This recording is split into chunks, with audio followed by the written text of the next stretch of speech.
지난 시간에는 자녀들을 어떤 방향으로 진로 지도해야 할지 목표를 알아봤었는데요. 잘 기억하고 있나요? 이번 시간에는 어떤 방법으로 그 목표들을 이룰 수 있을지 저 누리 박사가 상세히 알려드리겠습니다. 진로 지도의 첫 번째 목표, 자신에 대한 이해를 돕는 방법에는 뭐가 있을까요?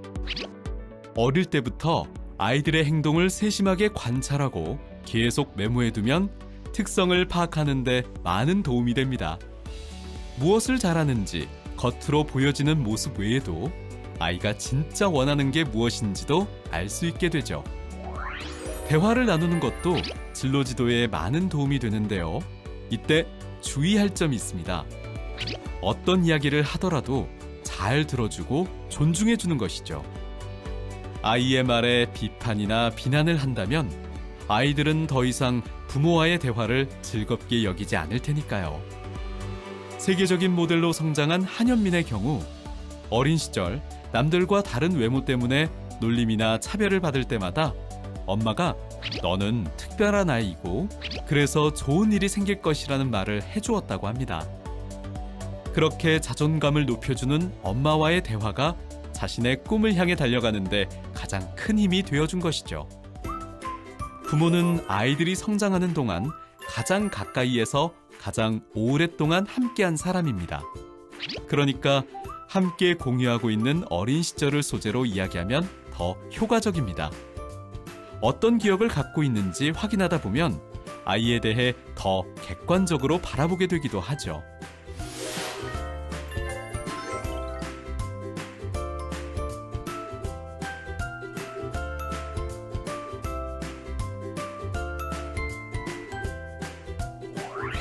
직업 세계에 대한 이해를 넓혀주는 방법은 어떤 것이 있을까요? 먼저, 직업 세계가 아이들이 알고 있는 것보다 훨씬 더 넓고 다양하다는 것을 알려주는 것이 필요해요. 직업 역시 아는 만큼 보이는 법이니까요. 시대의 흐름에 따라 직업 세계가 어떻게 변화되고 있는지, 앞으로 5년, 10년 후에 직업 세계가 어떻게 변화해 갈지 변화를 볼 수 있는 눈을 키워주는 것도 중요한데요.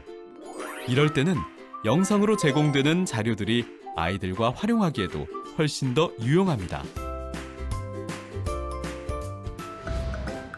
아이들이 진로를 결정할 때 좀 더 합리적인 판단을 하게 하는 방법은 어떤 것이 있을까요? 이럴 때는 사람들의 의사결정 유형을 토대로 나는 어떤 유형에 해당되는지 아이와 함께 파악하는 것도 좋은 방법이니까 참고하세요. 그리고 일상생활 속에서 중요한 의사결정이라고 생각되는 것을 골라서 그 과정을 적어보는 의사결정 일기를 쓰는 것도 좋아요.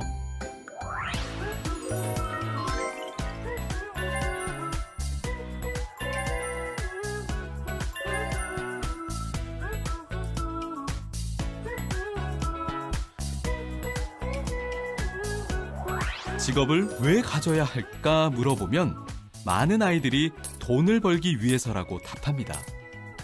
물론 돈을 벌기 위한 수단인 것은 맞지만 그것이 전부가 아니라는 걸 알려줘야 할 텐데요.